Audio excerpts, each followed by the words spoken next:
going home and killing themselves because of how these things make them feel, or somebody comes back the next day and they kill everybody else. Right. Those two worst case scenarios right there. You never know the things that are being drawn up in people's minds as somebody is doing something wrong unto them.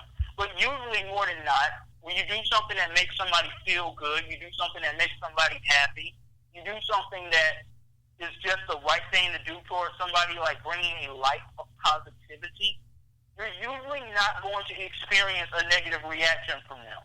Now, I say this the way that I'm saying it because sometimes you just don't know the thoughts that are running through people's heads no matter what anyway, and sometimes morale and building self-esteem have nothing to do with that.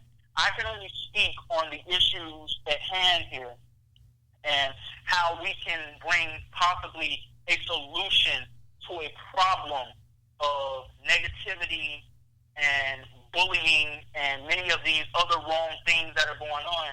And the problem to the solution is simply, being nicer to each other, building more morale, building more self-confidence. If you see someone doing something, encourage them. Tell them you believe in them. Tell them that they're going far with this. Tell them to stick to it.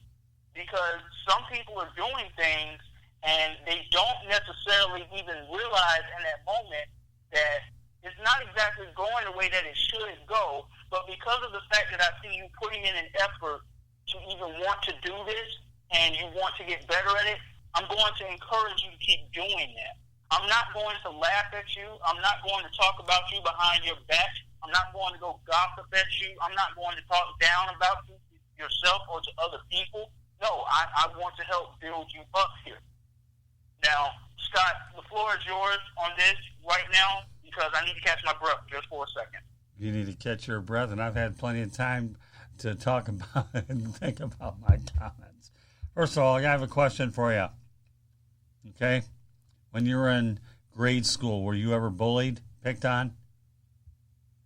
Yes, it only happened in the 7th grade, and it only happened one time. But that was a very challenging time for me in my life because I was going through some different things at home.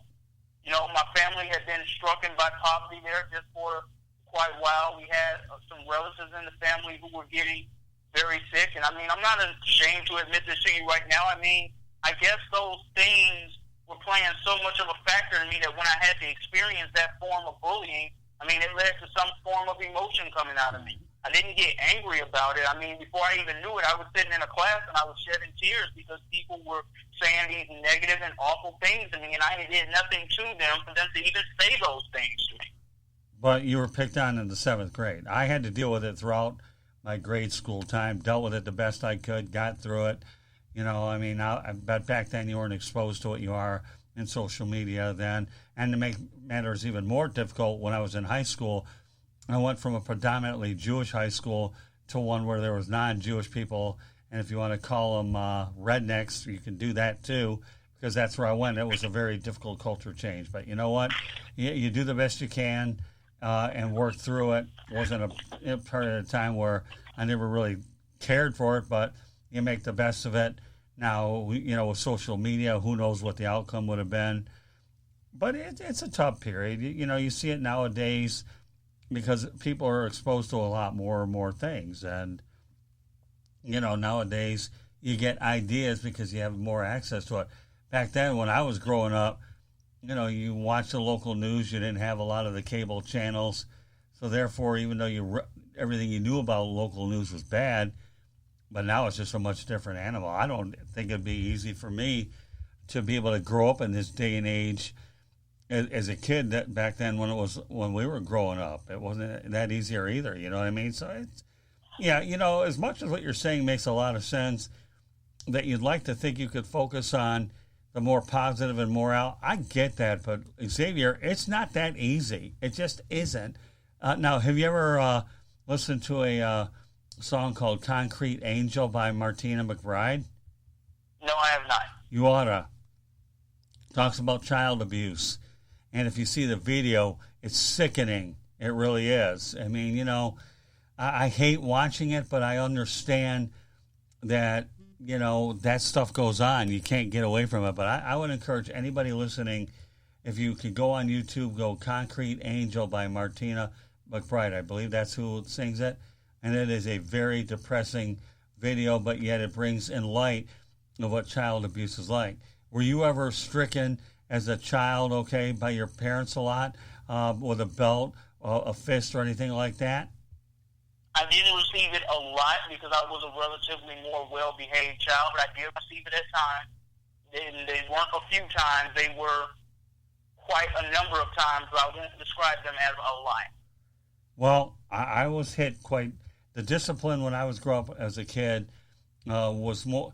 You ended up getting it. Try to do that nowadays, and the folks are going to jail. So it's a much different animal. I even ran away from home one time and managed to find a way to my grandparents' house, and and we were able to navigate that situation as well. But nowadays, what happened to me physically, you go to jail for that stuff. It's a different time, and there were times where if I got hit hard, I fought back, and I wasn't afraid to do it because at that point, it hurts, and you don't mind doing it. Do you know what I mean? Because at that point, you're sick and tired of being punched on. Don't get me wrong, I had a great father growing up as a kid, and, we've always had a pretty good relationship, but back in the day, you were able to get away with a lot more than you did now. But when you talk about morale, bullying is common even at the college days with hazing and all that. And we'll even take it to the NFL level where you had Richie Incognito and Jonathan Martin, and it does lead to massive repercussions. So, Xavier, we could talk about lots of different subjects here, but yeah, it would be great for us to have the morale. It would be great for the encouragement. In a lot of cases, it is. I've always believed in positive reinforcement, but that's not the society you live in, man. Not back then and versus what it is now. The only difference is it's a lot more publicized now than it ever has been in more different ways than ever. You know what I mean? Well, I definitely understand what you mean, and I'll preface my comment simply by saying I understand that that's not the society we live in, but if we can do our best to be that beacon of light that can try to bring some form of change, why not do it? That's what I'll say in regards to that. And when it comes down to the college bullying that you brought up, in particular with hazing, right. Scott, this is one of the reasons why I did not join a fraternity. This is one of the reasons I don't understand why people are necessarily so hell-bent on joining fraternities and sororities. Because you hear about hazing incidents that take place when right. people are going through the process of wanting to join whichever particular fraternity or sorority it is that they want to be a part of. Now, I'm not sure about what exactly happens with those forms of hazing, but I just know that hazing is absolutely wrong. And right. for you to have to put somebody through that, to put them through some type of initiation, that's something I just wouldn't be a part of. Right. I agree. I mean, I've never cared for frats to begin with. I was one of those guys, Xavier, that worked my way through college. I never cared. I never even dated much when I was in college, although toward the end I started to be more open than I was. I was more blue-collar, work my way through. There was no grants or scholarships coming my way, and I wasn't going to be buried in student loans either. But unfortunately, nowadays, geez, Xavier, we can talk about a lot of different things. But, yeah, I think you want to go ahead and do all the self-believing. Nowadays, you have videos on how to do it, and there's so many different motivational speeches. But how doable is that these days?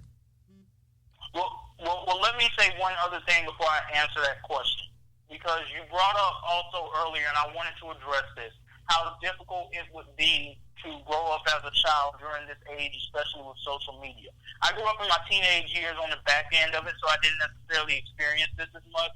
But, you see on social media where people will bully someone on social media, whichever platform it is, and then you'll turn around and kids have now even gone as far to show that their displeasure and their depression and how they truly feel about the things that are being said or done to them.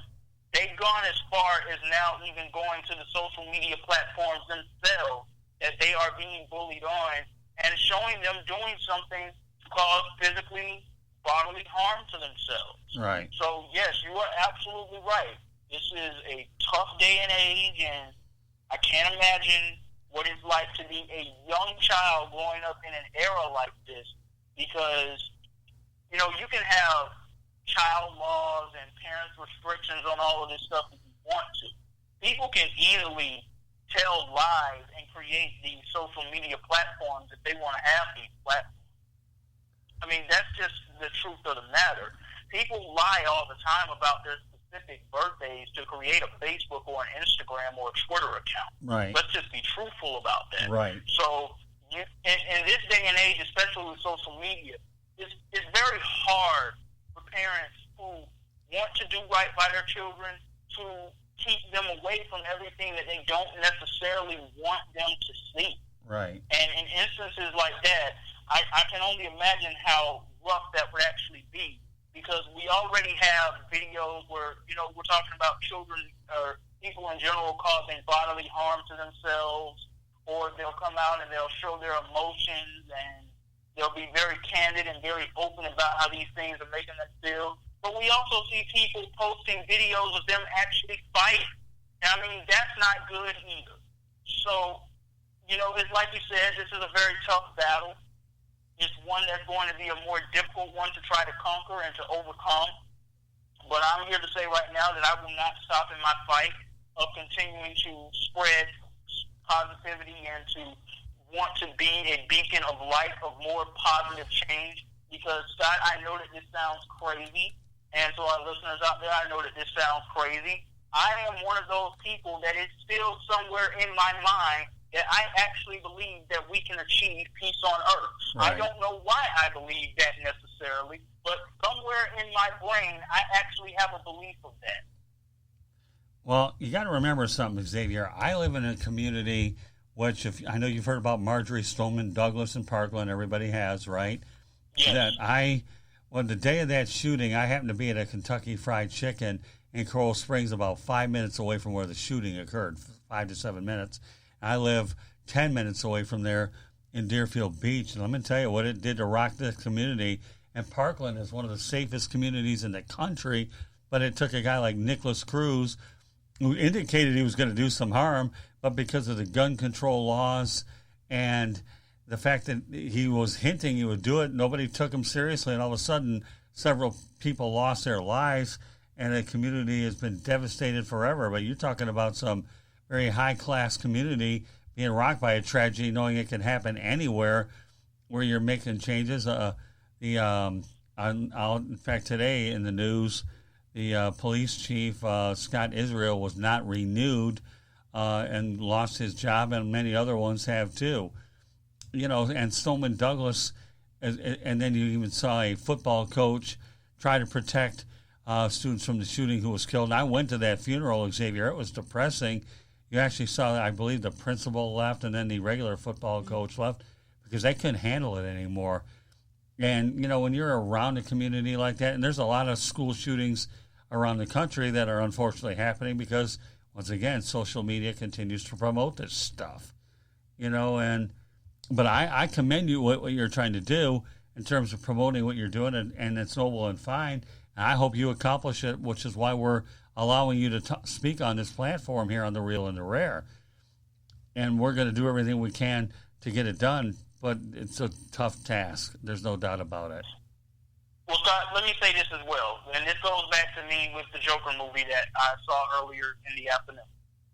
The biggest takeaway that I took from the movie towards the end when it was finally over, honestly, was if people were just nicer to this man, maybe he wouldn't be so twisted up in his head, because he's a very misunderstood individual, but by the fact that negativity and, you know, just different instances is something that he would get a joy out of because it's what he had been exposed to his entire life.